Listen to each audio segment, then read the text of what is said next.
saja program pemutihan pajak kendaraan bermotor diberlakukan, dan hari ini juga hari Sabtu, tapi antusias wajib pajak buat bayar pajak kendaraan sangat antusias. Pokoknya kita tanya-tanya mereka dari jam berapa ya ada di Samsat ini.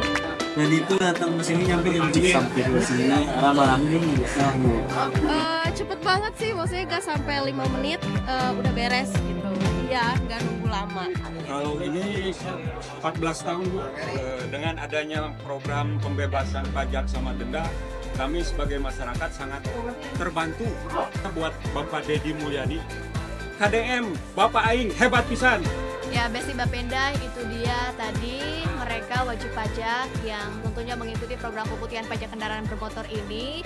Tunggu apalagi untuk Anda yang punya tunggakan pokok dan denda pajak kendaraan bermotor dari tahun 2024 dan sebelum-sebelumnya dibebaskan. Tunggu apalagi? Yuk